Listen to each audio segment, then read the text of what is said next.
Hello everyone and welcome back to another video. I'm Henry from HH Fitness and today we're going to do something a little bit different. We're going to do a little Q&A. I basically gathered up a load of questions that you've asked on Instagram, etc.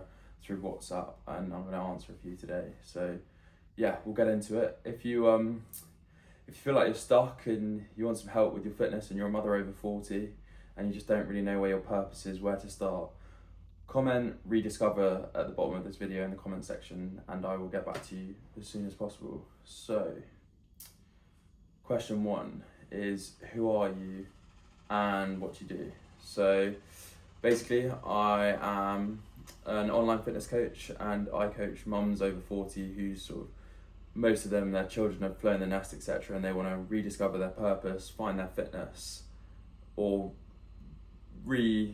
regain that fitness that they had before, spending all that time on looking after their families and putting others first rather than themselves first. Why the mums over 40 empty nest niche? I think I've seen it with my own mother, kids leaving the house, maybe not having that purpose anymore of looking after us, etc., and helping my mum go and find an interest in fitness and running, and that really helping her develop as an individual as she was getting older. Why does it feel harder to lose weight after 40?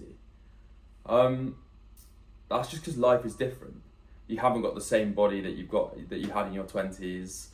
You're just a whole different person, and you've got to understand that and accept the new body that you have. You may have gone through or maybe going through menopause, etc., and weight loss isn't going to be as easy. It's going to be harder, it's going to be slower, but you've just got to put the steps and the processes in play to help you make this happen.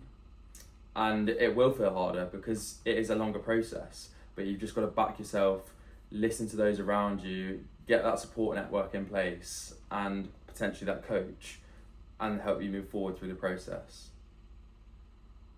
What's the biggest mistake you see women making? This would be definitely going in all at once, all too quickly. Like, you give yourselves 100 things to do. January is a great example of this. You make your New Year's resolutions and you're like, right, great, we're going to absolutely cane it. We're going to do this, and this, and you just burn out straight away. You just throw too much on your plate at once, and then it becomes too overwhelming for you, and then you quit after a week, or you go, right, I'm going to start again on Monday. Do I have to cut carbs to lose weight? Absolutely not. Carbs are your fuel. They're going to help you get your steps in. They're going to help you perform better in your workouts, etc. Yes, you may have to cut them slightly depending on how many you're eating, and obviously you can work that out and work with whoever to find that out and get your macros sorted if that's the route you want to go down. But no, carbs, you need carbs, and people that say you don't need carbs, especially as an older woman or an older person, just don't listen to them, because otherwise you're going to burn out again really quickly and you're going to relapse straight away. You starve yourself of carbs for a week, what are you going to be craving the next week? It's pretty simple. What matters most? Step, training, diet? I'd definitely say diet first. Diet, I'd probably say, is about 60 to 70% of where you need to be. You get your diet checked in, things are going to start changing, the ball's going to start rolling, you're going to start losing weight slowly, you're going to look better, feel better, you're going to put the right nutrients, the right foods into your body, and then comes the steps, I think, because you get your steps in, you start walking every day, you get that daily movement in, you walk after your meals, and this helps with digestion, helps the body, and then finally after that, strength training. We want to tone up, we want to look better, and that comes into play later on. How many workouts do I actually need a week? I'd say for women over 40, probably the sweet spot is 3. You don't need to go and throw yourself all out there and go do 6-7 workouts a week. It's just unrealistic. If you can fit 3 20 to 30 minute workouts in during the week, fantastic. That is generally all you need. Some of my best clients and clients with the most progress have trained 3-4 times a week for a longevity of time, and they're now in the best shapes of their life.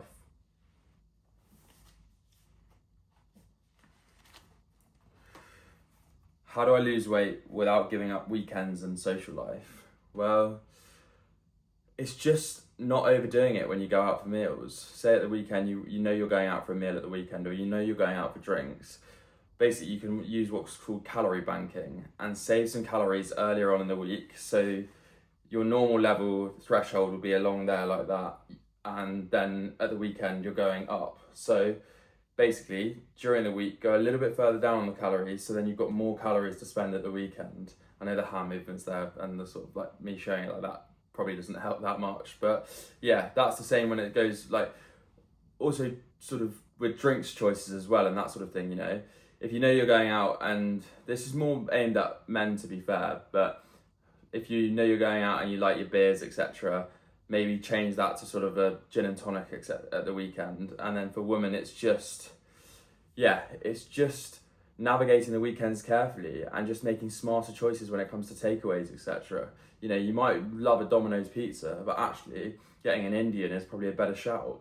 And just stopping and putting triggers in place before you go and do a certain thing, like ordering that takeaway or going out for those drinks, and just making sure the damage limitation is less than what it would be normally.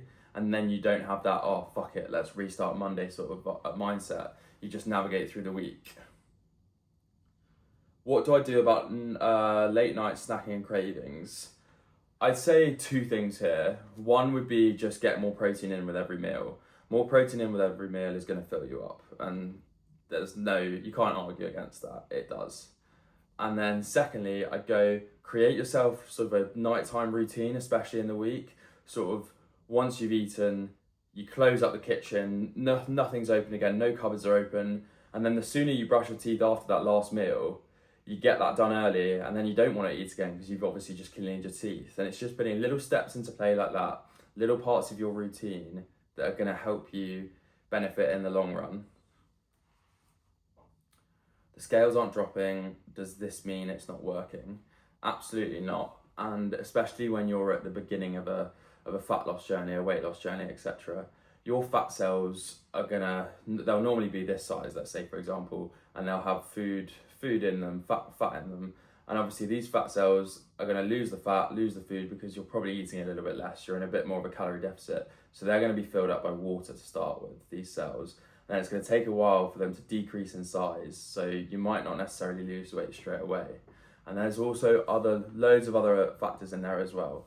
Hormones, water weight, training dependent, all these things, little things that can affect you, like sort of time of the month, menopause.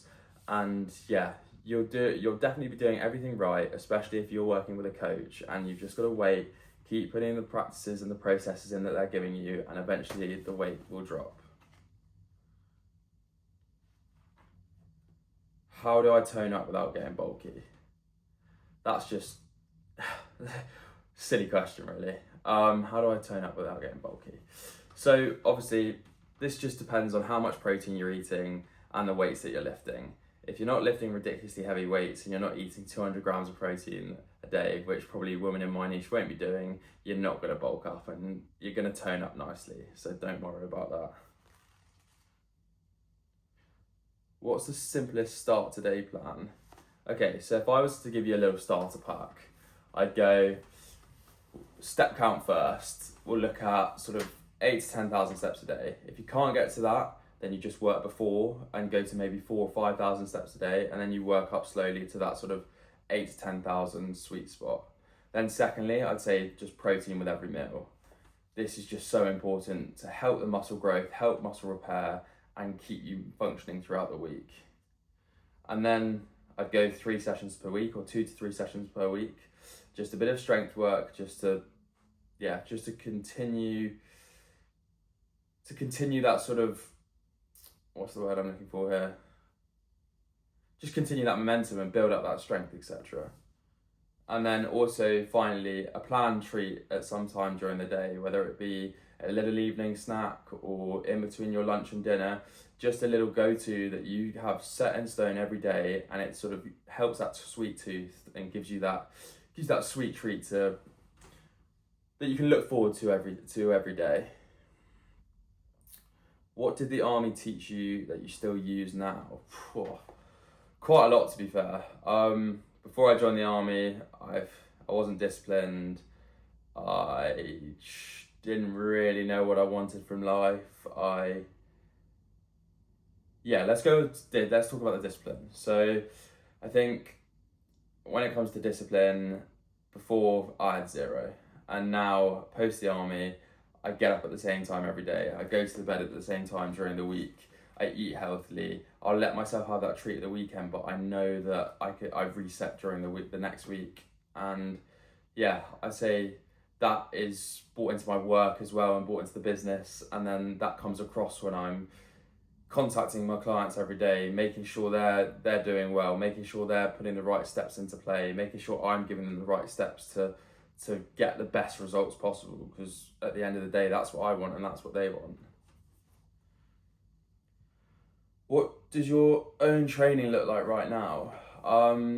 Quite heavy at the moment, to be fair. In the first, up until April, there might be another one on the cards now, but at the moment I've got 3 Hyroxes and a marathon in the next 4 months. So we are training half of them at the moment. The order that they come through, the pecking order is first Hyrox, then the marathon, second Hyrox, then the third Hyrox, and there might be a 4th in Cardiff now. I'm having my leg pulled by somebody, so we'll see. So yeah, pretty heavy at the moment. Marathon, we're looking to try and get a sub 3:20 marathon. I'd be delighted with that, so we'll see what happens. And then Hyrox, we're just looking to improve our time, and then hopefully by the end of the year go from open to pro. So we will see how that goes. And why Hyrox?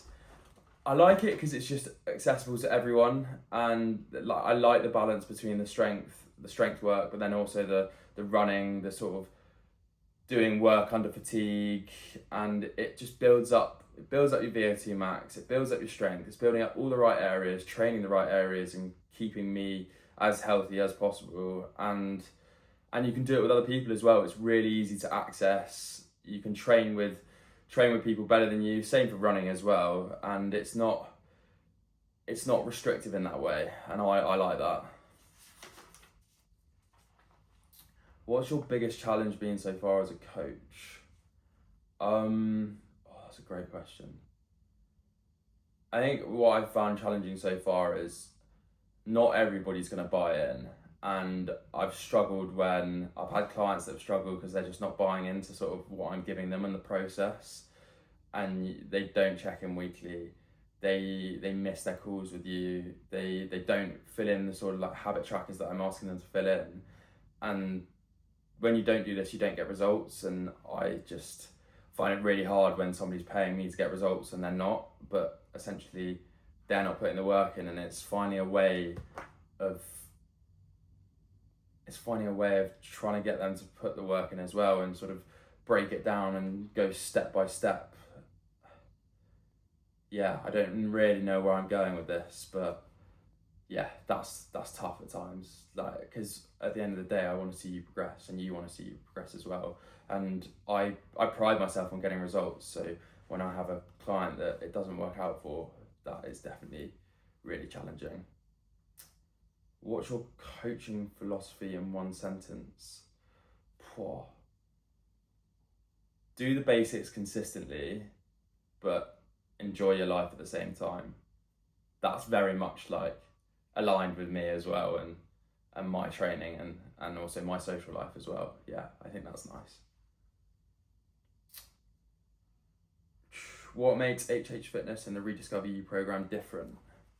Well,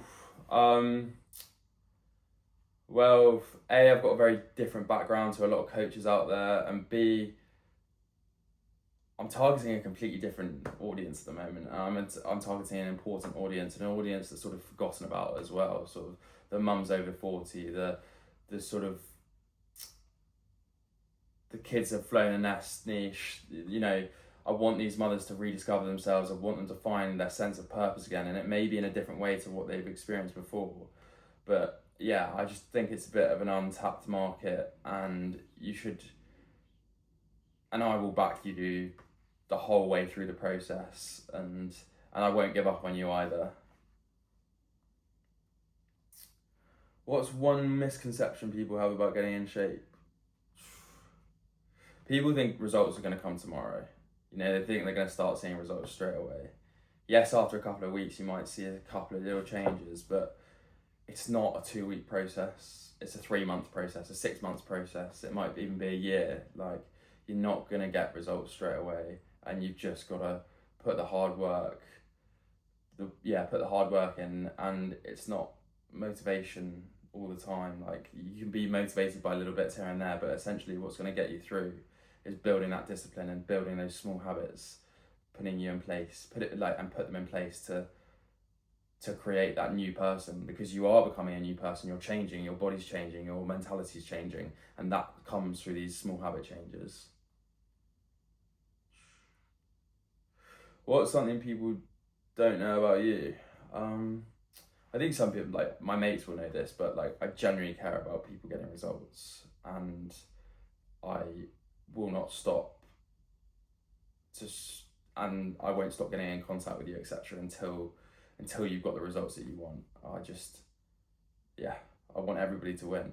Like, why shouldn't you, no matter what age you are, get to the place where you want to be, whether you're 40, 50, 60, 70, like it doesn't matter. Like, you can still get results. What would you tell someone who thinks it's too late? I'd say it's never too late.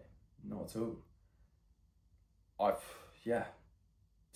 That's it really. Like, you're never too late to start. I've had clients 70 plus that have got results and lost a bit of weight where they wanted to, and they've made themselves more bulletproof, and then being more active, being more mobile to play with their grandchildren and just be there and just be more present. So yeah, it's never too late. Right, yeah, and that's all the questions I had. So if you've made it this far and you've enjoyed the video, please give it a like and subscribe. That'd be great. And also, like, if you want some help, if you're in a position where you feel like coaching would be the right step for you to take next, then just comment "Rediscover You" on this video, and I will get in contact with you in the very near future. And yeah, I hope you enjoyed. I know that was a little bit stop-start, but yeah, I think it was an important one to do. So thank you.